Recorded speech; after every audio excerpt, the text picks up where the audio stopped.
Ontem eu vi um monte de gente incauta, desesperada, preocupada, porque, enfim, prenderam o Bolsonaro. Entre nós, ontem só oficializaram. O Bolsonaro já estava preso há muito mais tempo, há 2 semanas já, desde quando colocaram a tornozeleira nele. A gente precisa entender que um homem que não pode sair de casa a hora que quer, que não pode sair da sua cidade a hora que quer, que não pode dar uma entrevista ou publicar algo nas suas redes sociais a hora que quer, já não é um homem livre. Já é um preso político, diga-se de passagem. E essa publicação, que diz que o Bolsonaro agora teve a decretação da prisão domiciliar, é só vamos dizer assim, a validação, a confirmação do que já estava acontecendo. A gente vai falar sobre isso. O Donald Trump já falou em retaliação, já teve uma publicação oficial da Casa Branca e o jogo começou a tomar proporções maiores. O povo, ontem, já fez manifestação na porta, né, do condomínio do Bolsonaro, teve buzinaços e parece, né, que isso aqui pode escalar. Não é só uma decisão do ministro Alexandre de Moraes. Tem todo um contexto. Pode ser caracterizado como o Supremo Tribunal Federal saindo da defensiva, indo para o ataque e para o tudo ou nada contra o próprio Donald Trump e os Estados Unidos. Eu disse há uns episódios atrás, quando a gente falou em sanções da Lei Magnitsky ao Alexandre de Moraes, que o que a Magnitsky poderia trazer de ruim é que já seria o máximo que poderia se aplicar ao Moraes. Ou seja, dali para frente, já não tem muito a perder e ele poderia dobrar a aposta. Pois é, o resultado está aqui. Ele já dobrou a aposta e agora é ver como Donald Trump mexeu nesse jogo de tabuleiro. Vamos entender tudo isso? Hoje é dia 5 de agosto, esse é o nosso primeiro editorial do dia. O nosso Café com Política começa num dia de tensão absurda e vamos entender tudo o que está acontecendo. Detalhe, se você já entendeu que a escalada começou, se você já entendeu que o negócio está acelerado, meu amigo, eu quero te propor, tá? Se você pensa em ter um plano B, você acha que ter uma conta fora dessa jurisdição, se você ter uma residência fora e a possibilidade, se tudo isso aqui der ruim, de ir para um outro lugar seguro e que te aceita bem, o Uruguai é uma ótima opção. Então, estou deixando para vocês aqui o link na descrição. Vocês entrem, clicam, tá? E conversem conosco que a gente quer te dar uma consultoria sobre o quanto é importante ter um plano B e aplicar a teoria das bandeiras, principalmente num momento tão caótico quanto esse. Combinado? Feito isso, dito isso, bora de informação. Ontem, para não muita surpresa, vamos ser sinceros, muita gente já imaginava que isso aconteceria, o ministro do Supremo Tribunal Federal, Alexandre de Moraes, decretou a prisão domiciliar do Jair Bolsonaro. O motivo? Porque o Bolsonaro fez uma videochamada, né, com apoiadores. Bolsonaro já estava impedido de participar das manifestações que aconteceram. O que assustou o ministro Alexandre de Moraes é que as manifestações foram grandes. O ministro do Supremo, Alexandre de Moraes, apontou um suposto descumprimento de medidas cautelares por parte do ex-mandatário desde o dia 18 de julho, ele está usando essa tornozeleira. E aí ele está proibido de utilizar qualquer rede social. Vem cá, existe uma rede social, e foi o Cristiano Beraldo que falou isso, de um membro do Comando Vermelho, Marcinho VP, lançou um livro. Teve um deputado participando, adivinha, um deputado de esquerda, num livro de um traficante. Ele está preso, é um traficante condenado e talvez não de dentro da cadeia, mas alguém administra suas redes sociais, postando, né, tudo aquilo que é de interesse do traficante. Mas o Bolsonaro, esse não pode ter a sua rede social. Agora, você precisa entender o seguinte: não se trata da prisão do Bolsonaro como um todo, de qualquer questão jurídica. Todo mundo já entendeu, e se não entendeu, só tem duas opções: ou é burro ou é mau caráter, de que o Supremo não age pela lei, pelas questões jurídicas, e sim se baseia nas questões políticas. No próximo bloco, o Metrópolis lançou uma matéria que confirma tudo isso. É o seguinte, se você quiser a prova viva e cabal de que o Supremo Tribunal Federal não decide e não julga com base em leis, é só você ler o noticiário brasileiro. A prisão domiciliar do Bolsonaro tirou o STF da defensiva ante ao tarifaço. Segundo a matéria do Metrópolis, a prisão do ex-presidente Jair Bolsonaro tira o Supremo Tribunal Federal da defensiva sobre o tarifaço do Donald Trump. E aí essa ação é para dar uma resposta, para mostrar para o Donald Trump que o STF não está de brincadeira, não. Eles querem mostrar para o Donald Trump que há um contra-ataque. A avaliação do governo é que a medida tomada nesta segunda-feira pelo ministro Alexandre de Moraes pode inverter a lógica da direita na campanha para emparedar a corte, inclusive sobre o tarifaço. Ou seja, a ideia aqui é de que as sanções do Donald Trump contra figuras da Suprema Corte, como o ministro Alexandre de Moraes, e também algumas sanções que foram aplicadas a 8 ministros que foi retirada do visto, deixava o STF na defensiva e só alvo dos ataques do Trump. Para contra-atacar Donald Trump, o ministro Alexandre de Moraes, para se defender e se blindar, mandou prender o Bolsonaro, dando uma resposta ao Donald Trump de que ele também pode agir contra o Bolsonaro. Ou seja, eu não posso atingir você, Donald Trump, mas eu posso atingir o seu aliado aqui dentro. A leitura foi compartilhada pela ala mais ao centro do governo Lula. E é que a imposição de novas medidas cautelares ao Bolsonaro vai levar os seus apoiadores a serem mais cautelosos quando tratarem da taxação de 50% aos produtos brasileiros. Ou seja, o recado foi claro. Se você defende nas suas redes sociais as sanções do Donald Trump contra o ministro Alexandre de Moraes, você será o próximo sancionado. Então, os bolsonaristas, a direita, estava pressionando o STF e comemorando as sanções do Donald Trump. Pois é, parece que aqui a escalada política aumentou. Agora, não pense que isso passou desapercebido. Houve a prisão do Bolsonaro. Essa prisão do Bolsonaro foi encarada como uma prisão de forma a uma reação política, ou seja, não foi uma decisão jurídica, foi uma decisão política do Supremo Tribunal Federal que determinou a prisão do Bolsonaro como retaliação ao Donald Trump. Mas os americanos estão de olho e a gente vai analisar aqui algumas postagens de alguns americanos em resposta ao que aconteceu. Um deles, Glenn Greenwald, jornalista de esquerda, que está fazendo denúncias graves contra o ministro do Supremo Alexandre de Moraes. Ele escreveu o seguinte, O juiz autoritário e agora sancionado do Brasil, Alexandre de Moraes, ordenou hoje o ex-presidente Jair Bolsonaro seja preso em casa, abre aspas, parêntese, mesmo que ele não tenha sido condenado, fecha parêntese. Ele também proibiu Bolsonaro de dar entrevistas, discursar em comícios e falar com seu próprio filho. Grande parte disso é apenas Moraes provocando propositalmente o governo dos Estados Unidos, depois de ter sido sancionado por reprimir ainda mais o devido processo legal básico e os direitos de liberdade de expressão. Mas ele também frequentemente proíbe as pessoas de falarem ou as aprisiona se elas falam criticamente sobre ele. Então, aqui é a primeira manifestação que mostra que o ministro Alexandre de Moraes está sendo exposto pela mídia internacional acerca das suas medidas, que são caracterizadas como medidas, sim, absurdas. Olha só, o Danúzio, ele fez uma publicação dizendo o seguinte, olha, o advogado do Bolsonaro aponta a frase que levou o Bolsonaro à prisão. A frase foi, abre aspas, boa tarde, Copacabana, estamos juntos pela liberdade, fecha aspas. O advogado Enio Viterbo, ele fez duras críticas à decisão do ministro Alexandre de Moraes, no X, que impôs a prisão domiciliar do ex-presidente Jair Bolsonaro.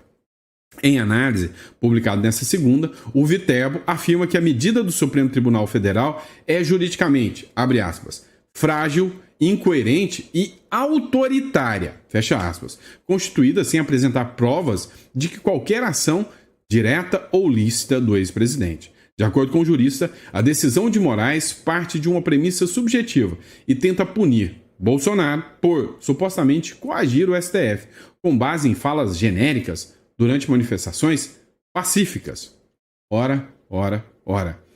Que, vamos dizer assim, limite, né, do devido processo legal é esse. Que limite da democracia é esse. Agora, o Lula também já está bem alinhado e acompanhando, talvez com vinho, champanhe e comemoração total, a prisão política do seu adversário. Porque de jurídica, eis um advogado falando que não tem nada. Pois é, matéria do Igor Gadelha. A ordem do Planalto sobre como reagir à prisão domiciliar do Bolsonaro. Pois é, o Palácio do Planalto, ou seja, o governo Lula, orientou que todos os integrantes do governo evitem fazer qualquer tipo de comentário público sobre a prisão domiciliar de Jair Bolsonaro. A prisão do Bolsonaro, decretada pelo ministro Alexandre de Moraes, foi alvo de comemoração, mas eles não podem se manifestar externamente. Ora, bolas, é escancarar demais que é uma vontade política do Planalto sendo aplicada pelo judiciário brasileiro. A recomendação do Planalto é para que os auxiliares do Lula evitem comentar o assunto em discursos, eventos e até nas próprias redes sociais. Não é para fazer isso. A avaliação dos ministros lá do Palácio é que se fizerem esse tipo de comunicado, vão dar a entender que a decisão não foi da justiça, foi uma decisão de governo. Então, isso, né, gera uma complicação maior, né, acerca do Lula, né? Ou seja, mostrando para o Donald Trump e para o mundo que aqui o judiciário e o governo andam juntos, como regimes da Venezuela, de Cuba, de Nicarágua, entre outros. Agora, um ponto chamou a atenção. Será que isso vai tirar o Bolsonaro da eleição em 2026? A resposta é não. No próximo bloco eu vou te explicar o porquê. Durante uma entrevista na Jovem Pan, o Cristiano Noronha ele fez uma análise sobre Bolsonaro.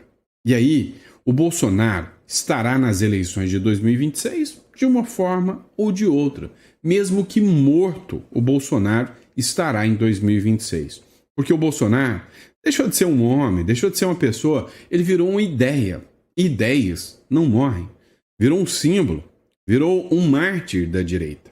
Dá uma olhada nessa publicação da Jovem Pan aqui sobre o Bolsonaro e sobre Bolsonaro em 2026. Pergunta direcionando para as eleições, o senhor acha que pode surgir uma liderança na direita ou ainda quem vai mandar no jogo é o ex-presidente Jair Bolsonaro? Jair Bolsonaro vai estar presente nas eleições de 2026 de uma forma ou de outra. Ele continua sendo um cabo eleitoral muito importante, da mesma forma que o Lula foi um cabo eleitoral muito importante também em 2018, mesmo preso. Então não é por conta dessa agora prisão domiciliar, mesmo que isso seja em setembro, como já se espera, condenação e prisão também do ex-presidente, que ele está fora do jogo. A imagem dele, a presença dele ainda vai se fazer muito forte. Ele tem pessoas que vocalizam ali suas ideias. Vale dizer que o PL, acredito eu, vai usar e abusar das imagens também do ex-presidente em campanhas, em propagandas partidárias e eleitorais. Então, Jair Bolsonaro ele vai estar presente de qualquer forma na eleição de 2026, seja ele candidato ou não. Obviamente que o mais provável é que ele não seja candidato por conta de sua inelegibilidade. Vamos lá. Eu não quero ser o mensageiro do caos aqui, mas eu posso ser sincero para vocês, tá? Eu tenho que ser, né? Eu acho que esse é o meu papel aqui. E eu espero, literalmente, estar errado. Mas em 2022, o Bolsonaro estava livre. O Bolsonaro tinha máquina na mão. E mesmo assim, o sistema defenestrou o Bolsonaro. Tudo bem, Bolsonaro estará presente, Bolsonaro é uma ideia, Bolsonaro se tornou um movimento, muito mais do que a pessoa. Bolsonaro, vivo ou morto, livre ou preso, será, sim, o direcionamento total de um discurso que acontecerá em 2026. Agora, isto vai mudar o resultado das urnas? Essa é a grande questão. Agora, a gente precisa falar como um todo, né, sobre esse caos e essa sombra negra que assola a moral do Brasil. Olha só, o Kringer, ele fez uma análise sobre essa decisão. O Henrique Kringer, ele falou o seguinte, olha, você precisa entender uma coisa. Se você é canalha o suficiente para estar comemorando essa decisão contra o ministro Alexandre de Moraes, saiba que um dia essa tirania vai bater na sua porta também. Você nunca defendeu a democracia. Se você está comemorando essa decisão, você nunca defendeu as leis. Se você comemora essa decisão, você nunca defendeu que as leis sejam cumpridas.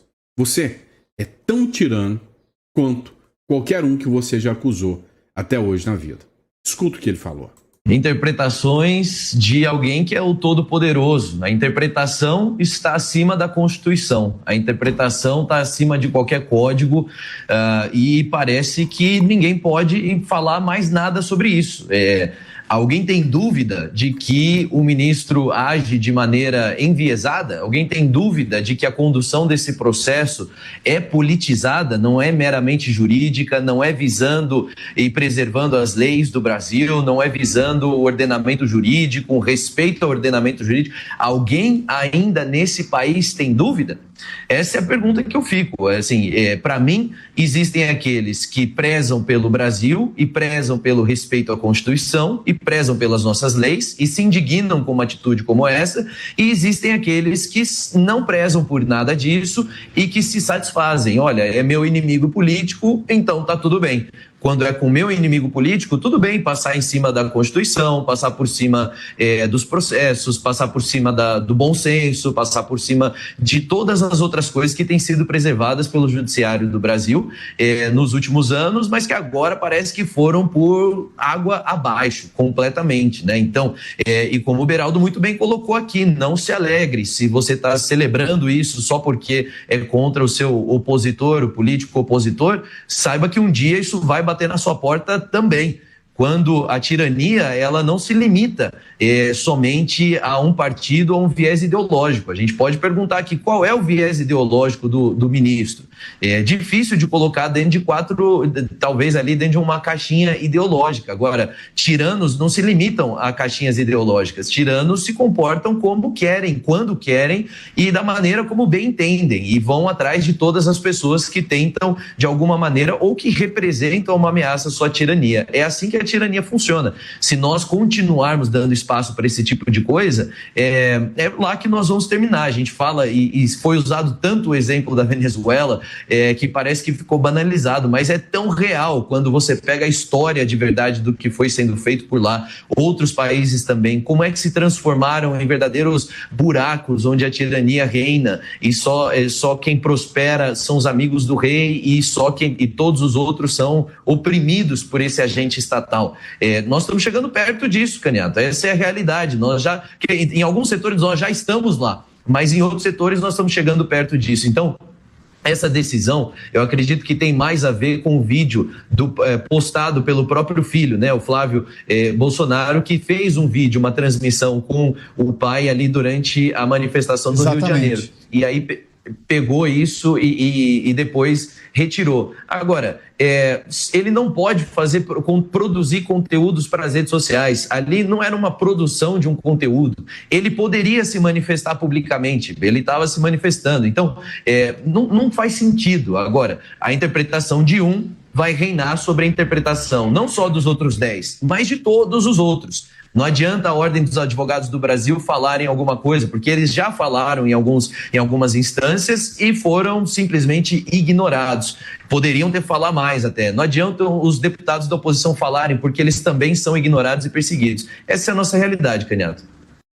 E vamos além, né? A decisão foi monocrática, ela deveria ser submetida aos demais da turma.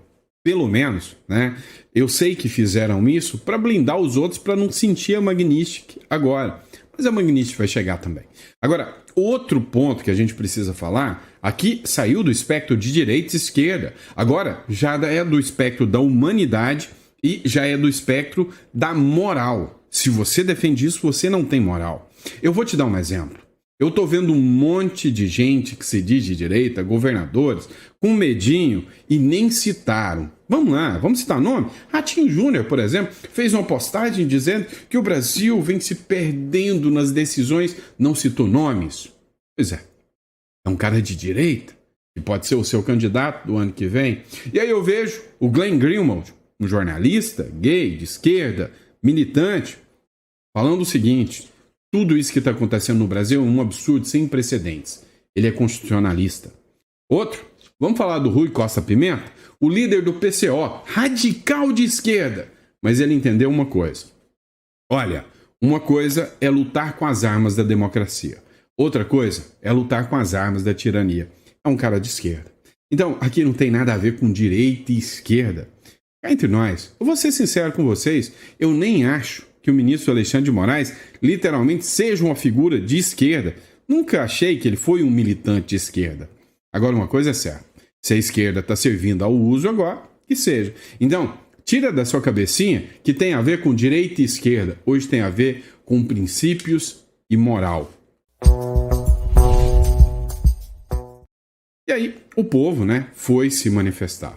O povo foi para as ruas, né, talvez encabeçado aqui até pelo próprio desembargador Sebastião Coelho, talvez uma das figuras mais proeminentes, né, das manifestações. E aí o povo, logo depois da decisão, que como eu disse para vocês, para mim não é uma decisão novidade, para mim não houve novidade nenhuma, só chancelou. Só, vamos dizer, institucionalizou aquilo que já existia. O Bolsonaro já estava preso. A decisão já aconteceu a partir do dia 18. Dá uma olhada, né, aqui numa manifestação com o Sebastião Coelho, desembargador de Brasília. Aqui, publicação do Léo Dias. Aqui está o povo reunido por liberdade contra esse arbítrio praticado por esse criminoso chamado Alexandre de Moraes. Aqui está o povo reunido. Deputado Daniel de Castro, fica deputado aí. Deputados aqui, os deputados aqui. Calma, gostei, falei, deputado, já sem voz. Falei alguma coisa? Nós estamos trazendo a nossa indignação e a conversa com todos os brasileiros. O Alexandre de Moraes não está tirando só a liberdade do Bolsonaro. Ele está tirando a democracia, ele está quebrando a nossa economia, condenando os brasileiros à miséria, ao desemprego, que é o sonho do PT. Por isso, esse conluio de Lula com o Alexandre de Moraes tem que ser denunciado, essa é a intenção dele. É isso mesmo, pessoal. Olha, gente, essa decisão do Alexandre de Moraes, ela não existe. Isso é um arbítrio total. Hoje ele colocou uma tornozeleira no senador da República. Isso é inadmissível, nós não podemos aceitar isso como sendo a normalidade. Daniel Silveira está para perder uma perna pela conivência também dos demais ministros que concordaram com a decisão de Alexandre de Moraes. Hugo Mota, você é um omisso! Você é um omisso! Você é um omisso! Omisso! Vamos lá, pessoal. Agora, vamos ser sinceros. Eu tô tentando te abrir os olhos. Eu me preocupo muito mais com você, que é meu seguidor, para que eu possa te dizer a verdade. Essa publicação aqui, vocês viram, foi no portal do Léo Dias. Eu quero que você leia, né? Manifestantes protestam contra a prisão domiciliar de Jair Bolsonaro, decretada pelo ministro Supremo Alexandre de Moraes. Vamos ver os comentários?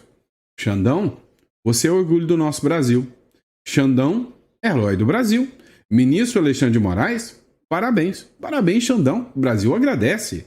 Alexandre de Moraes, certíssimo, está grandão. Parabéns, ministro Alexandre de Moraes, com toda honra e muito orgulho. Melhor para todos os tempos. Veio outro aqui. Acordei só para comentar Lula em 2026. Agora vou voltar a dormir. Alexandre de Moraes, guardião da democracia. Vamos ser sinceros, né? E olha, você vê aqui a foto, né, das pessoas aqui. Deixa eu dizer uma coisa para vocês. Cada país tem aquilo que merece. Então, a minha preocupação com você é sério, você vai esperar para ver o que vai acontecer? É sério que você está tentando lutar para abrir a cabeça das pessoas, para tentar para dizer para as pessoas o que está acontecendo? E essas pessoas estão brigando contra você? É sério que você briga desde 2016 indo em manifestação contra a Dilma Rousseff, pedindo a queda de corruptos, para hoje você ver um monte de gente nas redes sociais defendendo esses mesmos corruptos? Então, tem hora que é difícil, né? Então, meu amigo, tenha os seus pés no chão. Pense no Brasil. Mas pense num plano B também. Vamos ser sinceros, tá? Essa aqui, essa imagem que você está vendo, é uma imagem gigantesca, tá? Acredito que Brasília, tá? Pelo que eu conheço do local aqui, não publicou qual é o local, mas eu conheço muito bem Brasília, tá parecendo a ponte ali do Lago Paranoá que você atravessa. Lotado, né? Lotado de gente se manifestando. É assim, a metade, ou mais da metade, está lutando por um Brasil melhor. A outra metade está querendo afundar o Brasil e embrenhar o Brasil na lama. Outra figura que se manifestou foi a Maria Elvira Salazar. No próximo bloco a gente fala sobre isso. Olha só, pessoal, a Maria Elvira Salazar, que é a parlamentar norte-americana, ela publicou o seguinte: injustiça. Alexandre de Moraes mais uma vez abusou do poder ao colocar o ex-presidente Bolsonaro em prisão domiciliar, sem nenhuma condenação ou devido processo legal. Isso não é justiça, isso é perseguição. O Brasil está perigosamente perto de se tornar uma ditadura, onde opositores políticos são silenciados, não julgados. Precisamos levantar a voz antes que seja tarde demais. Maria Elvira Salazar, congressista dos Estados Unidos. Não parou por aí. O Donald Trump já sabe o que aconteceu no Brasil, por óbvio, né? E se pronunciou e prometeu duras reações. Escuta. E o Departamento de Estado americano condenou a prisão domiciliar de Jair Bolsonaro. A nota chama o ministro Alexandre de Moraes de violador de direitos humanos, alvo de sanções dos Estados Unidos, e afirma que ele continua usando instituições brasileiras para silenciar a oposição e ameaçar a democracia.